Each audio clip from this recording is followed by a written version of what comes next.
Rice Khan साहब को लेकर आता हूं, वक्फ बोर्ड के वकील हैं। रईस खान साहब, आपने अगर रिपोर्ट देखी हो या सुनी हो जो हमने दिखाई थी शुरुआत में, उसमें कुछ साधु संतों ने यह भी मांग की है कि वक्फ बोर्ड के पास जो जमीन है वो मुस्लिम्स में उनकी संख्या और अनुपात के हिसाब से बांटी जाए और जो बाकी जमीन वक्फ बोर्ड के कब्जे में है या उनकी है उसे उनसे छुड़ा करके हमें दे दिया जाए, और इसकी मांग महाकुंभ से उठ रही है। जी बहुत बहुत शुक्रिया पहले मुस्कान जी हमें इस अहम डिबेट में शामिल करने के लिए। सबसे पहले मैं जो है हमारे भारत के आर्थिक सुधारों के जनक जो है पूर्व प्रधानमंत्री मनमोहन सिंह जी की इस बहुत डिवाइस के ऊपर एक श्रद्धांजलि देना चाहूँगा, और फिर उसके बाद मैं इस बात में कहना चाहूँगा कि जिसके लिए वो पहचानती देश के अंदर जो आज हालात हैं, हम जो समझते हैं साधु संतों को उसके ऊपर ज़्यादा ध्यान देना चाहिए।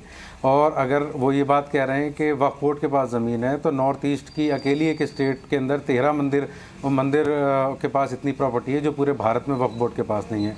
उसके अलावा 2 राज्य ऐसे हैं, तमिलनाडु और आंध्र प्रदेश, जिसमें अकेले मंदिर एंडोमेंट्स के पास इतनी ज़मीन है जो पूरे भारतवर्ष में पूरे वक्फ बोर्ड के पास नहीं है। कई सौ गुना ज़्यादा हिंदू एंडोमेंट के पास वक्फ बोर्ड से भी ज़्यादा ज़मीनें हैं। तो हम तो बिल्कुल एकदम स्वागत करते हैं इस बात का कि सबका सर्वे कराया जाए, और क्योंकि सर्वे नहीं होता है हिंदू एंडोमेंट्स के अंदर, क्योंकि कोई भी असिस्टेंट कमिश्नर लेवल का ऑफिसर जो है, तो मतलब आप ये कहना चाह रहे हैं कि वो मंदिर की जमीनें भी कब्जाई हुई हैं। आप ये आरोप लगा रहे हैं कि वो मंदिर जो बने वो भी कब्जाई हुई जमीन पर बने, क्योंकि वक्फ बोर्ड पर आरोप है कि वो जमीन कब्जाता है। नहीं, वक्फ बोर्ड के ऊपर कब्जा करने की जमीन कब्जा ही नहीं सकता, उसका प्रोसेस बहुत लंबा है, और इसीलिए सरकारी अधिकारी होते हैं उसके अंदर करने वाले। अगर किसी सरकारी अधिकारी ने गलत तरीके से कब्जाई है तो आप उसके खिलाफ FIR कीजिए। वक्फ बोर्ड के अंदर जो है MLA होते हैं, बीजेपी के राज्यों जहाँ सरकारें हैं राज्यों के अंदर वहाँ बीजेपी के MLA हैं, जहाँ कांग्रेस के राज्य सरकारें हैं वहाँ कांग्रेस के MLA हैं, जहाँ दूसरे पार्टियों की सरकारें हैं वहाँ दूसरी पार्टीज के जो है वक्फ बोर्ड के चेयरमैन होते हैं। तो आप FIR कराइए उनके खिलाफ। और सबसे बड़ी अहम बात इसके अंदर ये है कि हिंदू एंडोमेंट के अंदर जितनी ज़्यादा जो है लिबर्टीज़ हैं उतनी वक्फ बोर्ड के अंदर भी नहीं है, क्योंकि यहाँ पर पूरा 1 साल का ड्यू प्रोसेस होता है। एक सेक्शन 4 से लेकर सेक्शन 7 जो वक्फ का सर्वे होता है, उसके बाद जो है उसको रजिस्टर किया जाता है एक वक्फ प्रॉपर्टी को, वो एक बड़ा लंबा लेंथी प्रोसेस है, और उसके अंदर ADM लेवल का ऑफिसर CEO होता है वक्फ का। तो आप कैसे उम्मीद कर सकते हैं कि ADM लेवल का सरकारी अधिकारी जो है गलत वक्फ में रजिस्टर कर देगा प्रॉपर्टी को? बल्कि वक्फ की प्रॉपर्टियां जो हैं बहुत ज़्यादा जो हैं सरकार के कब्जे में हैं। इसके अंदर कई बार जो है आप अगर हम बात करें 26 मार्च 1976 के प्रधानमंत्री जो इंदिरा गांधी जब हुआ करती थी, उन्होंने, और मैंने पिछले शो में भी आपको दिखाया था जब मेरी बहस हो रही थी, कि उन्होंने सारी स्टेटों को लिखा था इस बात के लिए कि ये जो है वक्फ की ज़मीनों पर सरकार के कब्जे हैं, या तो इन्हें वक्फ से, या तो सरकारें इसको छोड़ें इनके कब्जे, या मुआवजा दें, या वर्तमान मार्केट रेट से इसका किराया दें। तो अगर इस तरह की कोई भी बात कर रहा है तो हम तो पूरी तरह से ये चाहते हैं कि सारे एंडोमेंट्स के अंदर जितनी भी हुई हैं, जितने भी एंडोमेंट्स हैं, सबके सर्वे कराए जाने चाहिए। और सर्वे से क्यों रोका जा रहा है? जब भी मंदिर ट्रस्ट के अंदर या हिंदू एंडोमेंट्स के अंदर जो भी ट्रस्ट आती हैं या मंदिर आते हैं, जब उनका मिसमैनेजमेंट होता है तो जा करके वो सरकार को कब्जा लेती है। पिछले साल विष्णु शंकर जैन और जैन फैमिलीज ने इस बात की डिमांड उठाई थी, जब कुछ महाराष्ट्र के मंदिरों को और उनको दूसरे मंदिर को मिसमैनेज के चलते सरकार ने कब्जे में लिया था, तो उन्होंने सनातन बोर्ड की या हिंदू बोर्ड की वक्फ बोर्ड की तरह बनाने की डिमांड उठाई थी। अभी पिछले दिनों आपने एक कचहरी ऑर्गेनाइज की थी जिसमें देवकीनंदन जी ने आवाज उठाई थी। तो ये तो हम कहते हैं कि एक बोर्ड होना चाहिए, सनातन बोर्ड बनाइए, बल्कि सबका चीजों का सर्वे कराइए, सब चीजें सामने निकल के आएंगी। कम से कम पता लगेगा लोगों को कि जो वक्फ के नाम के ऊपर जो भ्रम फैलाया जा रहा है पूरे देश के अंदर, और ये पूरा माहौल खड़ा कर दिया गया है कि जहाँ इतना बड़ा सम्मेलन होने जा रहा है, इतना बड़ा कुंभ लग रहा है, वहां पर कुछ और चीज नहीं देखी जा रही, देश के अंदर क्या हालात हैं वक्फ के ऊपर बात कही जा रही है। तो हम तो इस बात को कहते हैं कि सबका सर्वे कराइए पूरी तरीके से, और लोगों के सामने बात आनी चाहिए कि किसके पास क्या चीजें हैं। ट्राइब्यूनल को लेकर के गलतफहमियां फैलाई जाती है कि सब मुसलमान होते हैं, उसके अंदर आप पढ़िए 162 सेक्शन हिंदू एंडोमेंट की, उसके अंदर हिंदू ट्राइब्यूनल बिल्कुल वक्फ बोर्ड के ट्राइब्यूनल की तरह होता है, ऐसे ही वो भ्रम फैलाया जाता है। तो हम ये कहते हैं कि बिल्कुल पूरी तरीके से इन सारी चीजों को सामने लेकर के आया जाए, और तब पता लगेगा देशवासियों। मैं शलभ मणि जी से भी इसका जवाब दूंगा, लेकिन उससे पहले अमितोष पारिक का मैं रुख करूंगा, वो भी इस बात पे कुछ जोड़ना चाह रहे हैं। अमितोष पारिक जी, सवाल ये है कि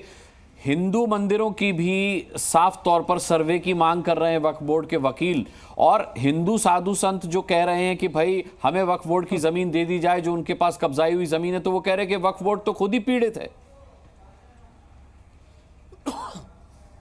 अच्छा, देखिए अनुराग जी, एक बहुत शानदार बात है। बात यह है कि मैं अभी तक समझ रहा था कि ये वक्फ बोर्ड के वकील होंगे, मतलब ये कानूनी जांच रखते होंगे, लेकिन इनका पूरा वक्तव्य सुनने के बाद समझ आया कि एक इस्लामिक स्कॉलर है जो वक्फ बोर्ड के वकील बन के बैठे हुए हैं। लेकिन देखिए, इन्होंने हिंदू चैरिटेबल एंडोमेंट एक्ट की तो बात कर दी, लेकिन ये उस केस लॉ को भूल गए जहां पे लिखा गया है सुप्रीम कोर्ट के द्वारा once a temple will always be a temple. ये भूल गए कि वंस अ वक्फ कैन नॉट बी अ वक्फ। और ये बता दे वक्फ, अच्छा नहीं, आपका डेजिग्नेशन वक्फ बोर्ड के वकील के तौर पर ही मिला है, बताइए बताइए, मैं करेक्ट करवा देता हूं। मेरे समय मत बोलिए अमितोष जी, जरा इनका डेजिग्नेशन करेक्ट करवा दीजिए। रईस खान साहब, क्या लिखवाना चाह रहे हैं आप? रुकिए अमितोष जी, एक मिनट रुक जाइए, नहीं गलत जानकारी नहीं जानी चाहिए। जो प्रॉपर्टीज हैं उनके कुछ केसेस हमारे पास हैं, किसके कुछ केसेस हमारे पास हैं, इसलिए हम ये कहते हैं कि वक्फ के तौर पर कुछ चीजों के वक्फ बाय यूजर प्रॉपर्टीज के हम केसेस फाइट करते हैं। अच्छा ठीक, वक्फ बोर्ड के वकील नहीं है हम, ठीक, ये बात हमने पहले भी क्लियर की है। अमितोष जी, पावर दे दी जाती है। अभी सर्वे कमिश्नर की बात कर रहे थे, पूछिए ना अनुराग जी, इनसे आपके माध्यम से पूछता हूं, सेक्शन 8 में सर्वे कमिश्नर को पार्टी बना सकते हैं क्या आप? नहीं बना सकते। वक्फ के अंदर में सेक्शन 4 में कॉस्ट कौन दे रहा है सर्वे की? स्टेट गवर्नमेंट उठाती है। किसका पैसा है? आपका, मेरा, हम सबका टैक्स का पैसा है जो उसमें आता है। आपको उसमें कोई राइट नहीं दिया, सिविल कोड की पावर छीन ली। There is a difference between Hindu religious कह रहे हैं आप आजाद कीजिए गुरुद्वारा प्रबंधक कमेटी की तरह इसको छोड़ दीजिए। एंडोमेंट एक्ट के अंदर में सरकार मंदिर को दे रखा है, दे दीजिए ना अपनी सरकारें वक्फ बोर्ड को क्यों नहीं छोड़ती?